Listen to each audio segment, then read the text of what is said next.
வணக்கம், நான் உங்க டாக்டர் ஆஷா லெனின் பேசுறேன்.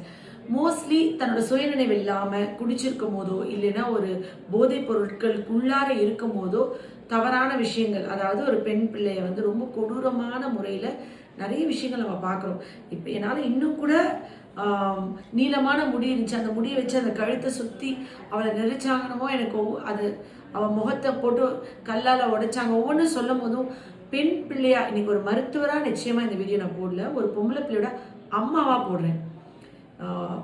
நம்ம இருந்த காலத்துல இருந்த சேஃப்டி கூட குட் டச், பேட் டச் தான் சொல்லி தரணுமா? அதுல இருந்த பாதுகாப்பு கூட இப்போ மோசமா இருக்கு. ஆனா நிச்சயமா நல்ல ஆண்கள் நம்மளை சுத்தி இருக்காங்க. பாதுகாக்க அவங்களும் தான் இதுக்கு துடிக்கிறாங்க. ஆனா இந்த பசங்க தான் இந்த கெட்ட பழக்கத்துக்கு ஆளாகக்கூடாது. அது எப்படி எல்லா தாயும் 10 மாசம் சுமந்து பெத்து என் பிள்ளை நல்லா வரணும் தான் வளர்க்குறோம். எனக்கும் ஒரு ஆம்பளை பிள்ளை இருக்கு. எந்த சூழ்நிலையும் என் குழந்தை அப்படி பண்ணக்கூடாதுன்னு நினைக்கிறோம். ஆனா ஏன் தான் இப்படி புத்தி கெட்டு போய் இப்படி பண்றாங்கன்னு தெரியல. ஆனா இப்ப பொம்பளை பிள்ளைகளுக்கு ஒன்று சொல்லி தரணும். இது என்னன்னு உங்களுக்கு தெரியுமா சார்? இப்போ நீங்க இங்க வந்து ஒரு அப்பா, ஒரு குட்டி பாப்பா இருக்கா. இவளுக்கு என்ன வயசு? பேர்லாம் சொல்ல வேணாம். 6 வயசு. அப்ப அவர் சொன்னாரு, ரொம்ப பயமா இருக்கு மேம், நீங்க சொன்ன வார்த்தையை சொல்லுங்க. பக்கத்து வீட்டுக்கு கூட பயமா இருக்கு. நம்பி அனுப்ப முடியல. அவங்க கூட பக்கத்து வீட்டு கூட நம்பி அனுப்ப முடியலன்னு. அப்ப நம்ம பிள்ளைகளுக்கு இப்படி தொட்டா பேட் டச், இப்படி தொட்டா குட் டச்ன்னு சொல்லி கொடுக்குறோம். கடத்தின்னு போய் கழுத்தை அறுத்து பிளேடை வச்சு கிழிச்சு கல் வச்சு அந்த முகத்தில் அடிக்கும்போது அந்த கொடூரமா அந்த இரக்கம், கருணை, அன்பெல்லாம் அவங்களுக்கு போயிடும். அந்த ட்ரக்ஸ் எடுத்திருக்கா இதாப்புறம் அவங்க நிலைமையிலே அவங்க இருக்க மாட்டாங்க. அந்த ஒருத்தவங்க யாராவது வழியில அழுதா நம்மளுக்கு பாவமா இருக்கும், துடிக்கும்ல, அந்த கருணையே செத்து போச்சு. அந்த கருணை செத்து போச்சுன்றது தாண்டி இப்படி தட்டா பேட் டச்சுன்னு அப்பாட்ட வந்து சொல்லணும் நம்ம சொல்றோம். அவன் உயிரோட விட்டா தானே. இது பேர் வந்து பெப்பர் ஸ்ப்ரேங்க.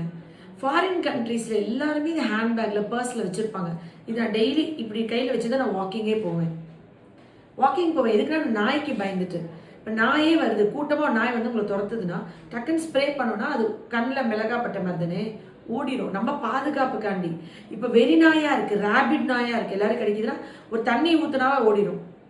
ஏன்னா நாய்க்கு வந்து தண்ணி ஆகாது, வெறி பிடிச்சி. இப்போ வெறி நாய் கடிச்சது, எல்லாரும் கடிப்பட்டே வராங்க, நாய் துரத்துதுன்னு ஓடுறாங்கல்ல. இப்போ குழந்தைங்கலாம் ஓடுது இல்லை, கையில ஒரு வாட்டர் பாட்டில் தண்ணி வச்சு தண்ணியை நாய் பார்த்து ஊத்துனா நாய் துரத்தாதுங்க. ஏன்னா வெறி நாய்க்கு வந்து தண்ணி தான் பயம். ராபிட் டாக் வந்து தண்ணி பட்ட செத்துரும், மழை தூரல் பட்டாலே செத்துரும். தண்ணி பார்த்தா பயப்படுறாங்கன்னு சொல்லுவாங்க கடிச்சவங்க. ஆமா, நாய்க்கு வேக்சின் போட்டிருந்தா கூட அவங்களுக்கு வந்துட்டு குளத்துல ஏரியில மூழ்கி குளிக்கும் போது ஒரு பதட்டம் இருக்கதான் செய்யும். ஆனா நீங்க ஆனா எத்தனை பேர் சொல்லி கொடுக்குறோம்? நீ ஒரு குழந்தை தனியா போகுது, நாய்கள் துரத்துது, கையில எப்பயுமே பாட்டில் ஓப்பன் பண்ணி தண்ணியை வச்சுட்டே வா. நான் ஏதாவது உன்னை இது பண்ணுதுன்னா தண்ணி ஊத்துற மாதிரி நீ பண்ணி தண்ணி ஊத்துனா கண்டிப்பா கிடைக்காது. கடிப்பட்டு நம்ம பிள்ளை கஷ்டப்படுறதுக்கு. இப்போ நாயை கடிச்சிருக்கு நிறைய பேர் சுற்றி இருந்தால் கல்லை குச்சி வச்சு பயப்படுறாங்க தவிர தண்ணி வந்து அந்த ஆளுக்கும் ஆபத்தாகாது. கல்லை தூக்கி போட்டு அவங்க மேலே விழுந்துடலாம். ஆனால் ப்ரெசன்ஸ் ஆஃப் மைண்டோ இல்லை சாதாரண சேஃப்டி மெஷர்ஸோ சொல்லிக் கொடுக்க மாட்டேங்கிறமோன்னு தோணுச்சு எனக்கு. இது நான் பல வருஷமாக யூஸ் பண்ணுறேன். என் ஹஸ்பண்ட் வந்து எனக்கு இது அமேசானில் தான் ஆர்டர் பண்ணி வாங்கி கொடுத்தாங்க, பெப்பர் ஸ்ப்ரேன்னு. சும்மா ஏன்னா நான் தனியாக வாக்கிங் போகும்போது நான் தனியான வாட்ச்மேன் வருவார் துணைக்கு, இவ வருவா. பட் 10 நாய் சேர்ந்து வந்தா என் வாட்ச்மேன் பயில்வானா? நாய்க்கும் போதையில் இருக்கிற பசங்களுக்கும் வித்தியாசம் இல்லாத அளவுக்கு ஆயிட்டாங்க இப்போ, இல்லையா? அது வந்து கொஞ்சம் பயமா இருக்குல்ல. அப்போ அவங்க ஆனா அவங்களையும் ஒரு தாய் தான் 10 மாசம் வந்து பெற்றாங்க. அந்த தாய் இதை என்னைக்கும் விரும்ப மாட்டாங்க. அதை வந்து ஒரு நல்ல விஷயமா நினைக்கலாம் போறது இல்லை தான். ஆனா நம்மளுக்கு என்ன பண்ண முடியாது? கண்டி பொம்பளை பிள்ளை பிறந்தாலே அப்பா நல்ல வேலை பொண்ணு இல்லைன்னு நினைக்க முடியுமா? எப்படி தலைமுறை விருத்தி பண்றது? எப்படி ஜெனரேஷன்ஸ் இருக்காம போறது? சாமி மாதிரி பார்க்கணும்ல பொண்ணு.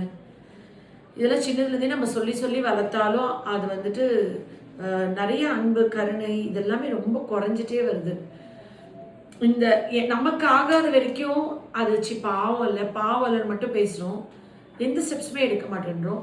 அப்புறம் நமக்கு அந்த ஆபத்து வந்தால் மட்டும்தான் குரல் கொடுக்கணும்னு கிடையாது, எல்லாருமே பண்ணணும்.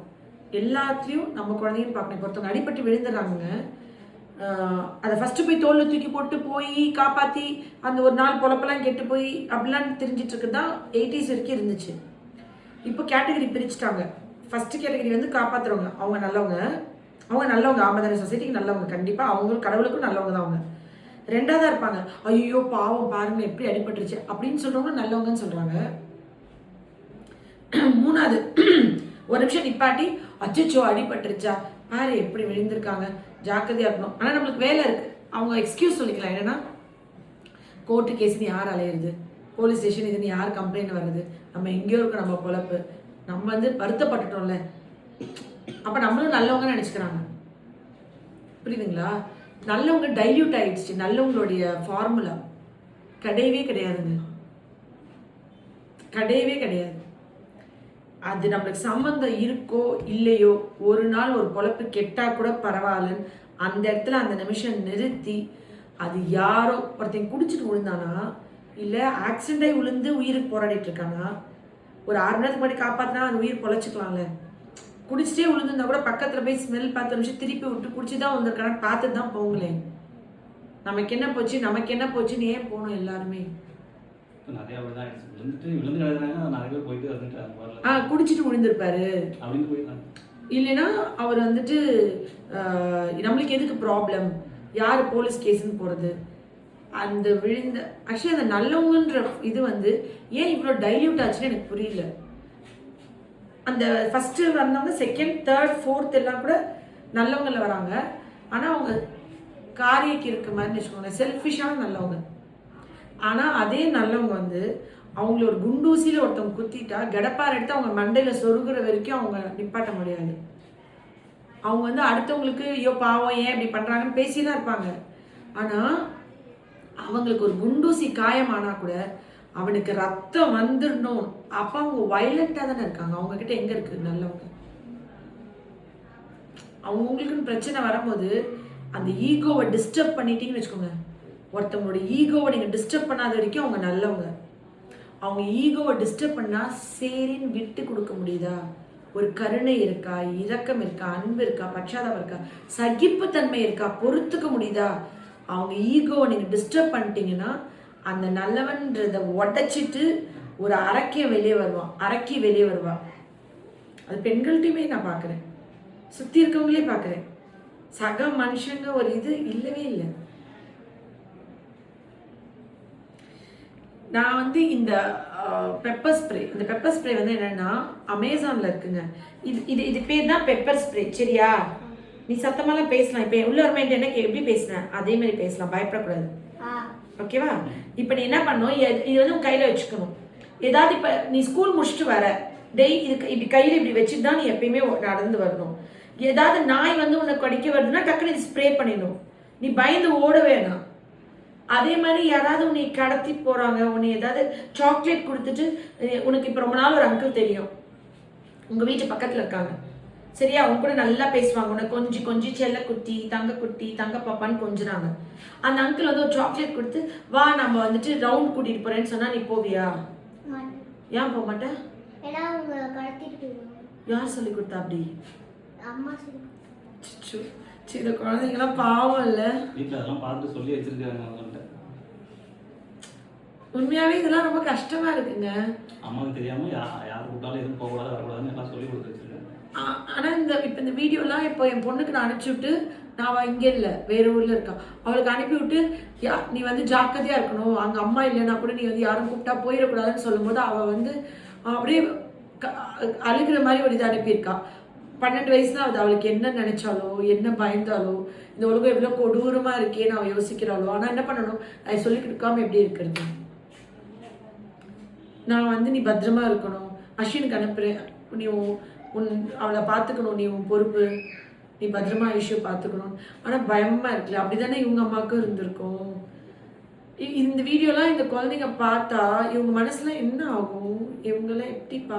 நம்ம காலத்துல பரவாயில்ல, பேட் டச் குட் டச் அதுவே தாங்கிக்க முடியாமல் ரொம்ப நாளைக்கு கஷ்டமாக இருக்கும். ஒவ்வொரு லேடிஸ்க்கும் வந்து மருந்து கேட்பாங்க, மறக்க முடியல, அந்த இது மறக்க முடியலன்ட்டுன்னு. என்ன ஒரு தோலும் எலும்பும் தானே, என்ன இவங்களுக்கு இப்படி இருக்கு?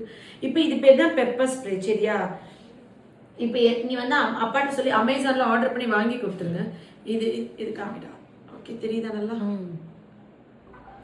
இந்த பெப்பர் ஸ்ப்ரே வந்து ஸ்கூல் பேக்ல, லஞ்ச் பேக்ல, அதே மாதிரி இது விளையாட்டுக்கு எடுத்து ஃப்ரெண்ட்ஸ் மேலாம் அடிச்சிடக்கூடாது. சண்டையில பிரச்சனையில அடுத்தவங்க கிட்டலாம் அடிக்கக்கூடாது. இதெல்லாம் டிஸ்க்ளைமர் சொல்லணும். இதை பார்த்து யாராவது குழந்தைங்க வாங்கி சண்டை போடுற பசங்க மேலே அடிச்சிடக்கூடாது. இது பெண் பிள்ளைகளுக்கு மட்டும் வாங்கித்தாங்க, பெண் பிள்ளைகளோட பாதுகாப்புக்கு. ஆண்களை பசங்கன்னா வாட்டர் பாட்டில் தண்ணி வச்சுக்க சொல்லுங்க. ஸ்கூல் முடிச்சு தனியாக வராங்க, ரோட்டில் நிறைய நாய் வருதுன்னா தண்ணி ஊற்ற சொல்லுங்க. அது நீங்களும் பக்கத்தில் இருக்கவங்கலாம் இருந்தால் டக்குன்னு தண்ணி எடுத்து ஊற்றுங்க. இது யாருக்குமே இவ்வளோ வருஷத்தில் தோணலை. நான் இங்கேருந்து கத்துவேன், என் ஹஸ்பண்ட் சொல்லுவார், நீ ஏதாவது வீடியோவில் சொல்ல, நீ சொல்லாமல் நீயே கத்திட்டு இருக்க. தண்ணி தூக்கி ஊற்றுனா நாய்கள்லாம் ஓடிடும். மாடு மித்த விலங்குகளுக்கு தான் ரேபிஸ் வந்தால் தான் தண்ணிக்கு பயம் இருக்கும். நாய்க்கு அந்த வெறி பிடிச்சி அது ஓடி வரும்போது நீங்கள் தண்ணி ஊற்றினா அது கண்டிப்பாக ஓடிடும். நீ வந்து அப்போ இது வந்து அந்த மாதிரி நாயெல்லாம் துரத்துச்சுன்னா அது மேலே ஸ்ப்ரே பண்ணிவிட்டு அது பயந்து ஓடிடும்.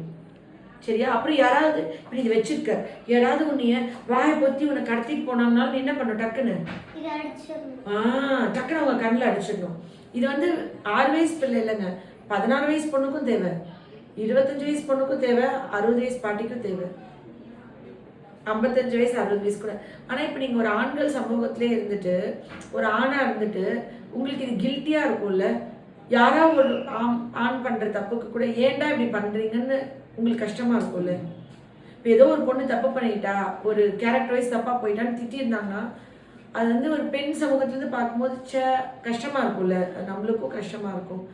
ஸோ நீங்கள் வந்து எஜுகேட் பண்ணுங்க. நீங்கள் எல்லாம் வந்து நல்லவங்க 100ல் 80 பேர் இருக்கீங்க, ஒரு 20 பேர் தான் அப்படி இருப்பாங்க. அந்த 20 பசங்களை நமக்கு என்ன போச்சு எதுக்கு வம்பன்னு சொல்லாமல் ஒரு ஆர்கனைசேஷன் மாதிரி அந்த பசங்களோட அப்பா அம்மாட்ட தண்ணி அடிக்கிறாமா, அம்மா இவன் ட்ரக்ஸ் எடுக்கிறான் எங்களுக்கு கன்ஃபார்மாக தெரியுது, ஒரு சென்டரில் கொண்டு போய் சேர்த்துங்க, அந்த பசங்களோட அப்பா அம்மா காண்டி பண்ணுங்க. புரியுதுங்களா?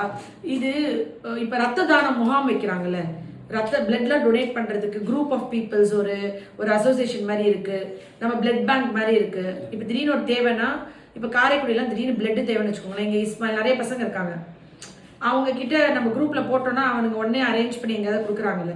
அந்த மாதிரி ஒவ்வொரு ஊரில் இருக்கிற பசங்க வந்து யங்ஸ்டர்ஸ்லாம் இருப்பாங்கல்ல, அவங்களாம் சேர்ந்து ஒரு குரூப் மாதிரி வச்சுட்டு யாரோ ஒரு பையன் போதையில் இருக்கான், ஒரு ட்ரக்ல இருக்கான்னு தெரிஞ்சதுன்னா அவனை கொண்டு போய் அட்மிட் பண்ணலாம் ஹாஸ்பிட்டலில், அவங்களுக்கு ட்ரீட்மெண்ட் கொடுக்கலாம், அவங்கள அதை விட்டு வெளியே கொண்டு வர வைக்கலாம், அவங்க அப்பா அம்மாட்டையாவது போய் எடுத்து பேசலாம்.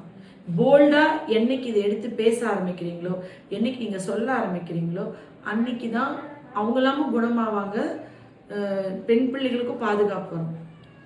நமக்கு என்ன போச்சு, எதுக்கு பிரச்சனை, அவங்க வீட்டு விஷயத்தை எதுக்கு தலையிடணும் அப்படின்னு இருக்கவே, அந்த காலத்தில் அப்படி இருக்கவே மாட்டாங்கல்ல, இப்போதான் அப்படி இருக்காங்க. இது வந்து நிச்சயமாக எல்லாருக்கும் வேணும். எல்லா பிள்ளைகளும் ஸ்கூல்லேருந்து காலேஜ்லேருந்து எல்லாருக்கும் பெப்பர் ஸ்ப்ரே அவசியம். ஃபாரின் கண்ட்ரிஸில் பர்ஸ்லேயே வச்சுருப்பாங்க, டக்குன்னு எடுத்து அடிப்பாங்க சேஃப்டிக்கு. இந்த இதுவும் இன்னொன்று இருக்குது, ஷாக் அடிச்சிடும், சார்ஜபிள் மாதிரி, அதுவும் நீங்கள் எல்லாருமே வச்சுருப்பாங்க. ஆனால் நான் அது வச்சில்ல, நான் இது மட்டும் தான் வச்சுருக்கேன். பட் நின்று சொன்னேன் ஆக்சுவலி அந்த சார்ஜபிள்னா டக்குன்னு எடுத்து வச்சா அவங்களுக்கு கொஞ்ச நேரம் கை வேலை பார்க்காது. இதெல்லாம் வாங்கி பிள்ளைகளுக்கு சேஃப்டிக்காண்டி, பிள்ளைகளுக்கு இப்படி ஆயிடுச்சு, நியாயம் கிடைக்கணும், நீதி கிடைக்கணும்னு போராடுறது ஒரு பக்கம் நம்மளுக்கு எவ்வளோ முக்கியமோ, பிள்ளைகளோட பாதுகாப்புக்கு ஏதோ ஒரு தற்காப்பு கலையோ, அவங்களுக்கு எப்படி தப்பிச்சு தன்னை பாதுகாத்துக்கணும்னோ, அப்புறம் இந்த மாதிரி எக்யூப்மெண்ட்ஸ் வாங்கி கையில் கண்டிப்பாக என் பிள்ளை கையில் ஏதாவது ஒரு பாதுகாப்புக்கு ஒன்று ஷாக்கு அந்த பேட்ரி இதுவும் இந்த பெப்பர் ஸ்ப்ரேவும் நீங்கள் கையில் கண்டிப்பாக, ஏன்னா மிச்சத்தெல்லாம் அவங்களால சண்டை போட தெரியாது, இது வந்து டக்குன்னு ரியாக்ட் பண்ணுறது. இதுக்கு வீட்டில் ப்ராக்டிஸ் பண்ணிட்டு நான் நிறைய தடவை இப்போ திடீர்னு ஒருத்தவங்க வந்து பயந்து நம்ம கையில் இருக்கிறதே மறந்து நம்ம ஓடிக்கிட்டு இருப்போம். ஸோ இதுக்கு ப்ராக்டிஸ் பண்ணிகிட்டே இருந்தேன் நான். சடனாக இப்படி ரியாக்ட் பண்ணி நம்ம எப்படி ஸ்ப்ரே பண்ணணும், எப்படி நான் எல்லாம் வந்து நான் வந்து இப்படி தான் நிற்பேன், இது கையில் தான் வச்சுருப்பேன், ஆனால் நான் வந்து இப்படி தான் நிற்பேன், ஞாபகம் வராதுன்னு. நம்ம மனசில் நம்ம ரொம்ப சாஃப்ட்டுங்க, பை நேச்சர் நம்ம வந்து நம்மளோட பிறவி குணம்னு ஒன்று இருக்கும் தெரியுமா, நம்ம பயங்கரமாக ரவுடித்தனமாக நம்மளுக்கு அதை பண்ணுறது வந்து நம்ம வளர்த்துக்க தான் முடியுமே தவிர, பிறவி புத்தின்றது வந்து நம்ம சாஃப்டாக இருக்கும், நம்மளோட நேச்சர் ஒன்று இருக்குல்ல, அது நம்மளுக்கு வராதுங்க. ஸோ இது வந்து இதை நான் அதுக்கப்புறம் ப்ராக்டிஸ் பண்ணி தான் இப்போ தான் எதுனா டக்குனு இது, ஏன்னா 2-3 தடவை நாய் வரும்போது நான் ஹர்னி பின்னாடியே ஒளிவேன், பயந்து கத்துவேன், இது பண்ணணும்னே தோணாது. அதுக்கப்புறம் தான் நான் வந்து இதை கொஞ்சம் ப்ராக்டிஸ் பண்ணி ஓகே இதை நம்ம யூஸ் பண்ணணுன்ட்டுன்னு. குரூப்பாக நாய் ரோட்டில் வாக்கிங்கே போக முடியாதுங்க. நான் வாக்கிங் போகிறது பார்க்குள்ளே தான், ஆனால் அங்கேயும் அவ்வளோ நாய் வரும். அதுக்காக நான் இதை வச்சுக்கிட்டேன். அப்புறம் தான் இது நாய்க்கு மட்டும் இல்லை, இது மனுஷங்க வந்து பாதுகாத்துக்கும் தானே. ஸோ இது எல்லாருமே கண்டிப்பாக இன்னைக்கு இந்த விழிப்புணர்வு வந்து ஒவ்வொரு வீட்டுக்கும் போய் சேரணும். ஒவ்வொரு பிள்ளைகள் கையிலையும் இது நீங்கள் கொடுக்கணும். நிச்சயமாக இது உங்களை ப்ரொடெக்ட் பண்ணுறதுக்கு அவ்வளோ சப்போர்ட் பண்ணும். இந்த பெப்பர் ஸ்ப்ரே இல்லாமல் உங்கள் பிள்ளைங்க ஸ்கூலுக்கோ காலேஜ்க்கோ எங்கேயோ வெளியே அனுப்பாதீங்க. அதே மாதிரி ஸ்கூல் முடிச்சு வரும்போது கையில் இந்த பேக் இப்படி இந்த விரலை இங்கே வைக்காம இப்படி வச்சு கூட அவங்க வரக்கூடாது. டக்குன்னு எடுத்து நம்ம இப்படி தேடுவோம். இது இப்படி தான் இருக்கும் நம்ம கை. இது தினசரி அன்றாட நீங்கள் பழக்கிறதுல ஒரு தப்பு ஒரு குறையும் கிடையாது. இது அவசியம் நீங்கள் பண்ணணும். இது ஒரு அம்மாவா இன்னைக்கு நான் உங்களுக்கு இதை சொல்லித்தரேன். நிச்சயமாக நான் என்ன என் பிள்ளைகளுக்கு பண்ணுவேனோ அதை நீங்களாம் உங்கள் பிள்ளைகளுக்கு பண்ணணும்னு நான் கேட்டுக்கிறேன். Love you all. நன்றி. நடத்தங்க வீட்டுக்கு போனே அப்பா வாங்கி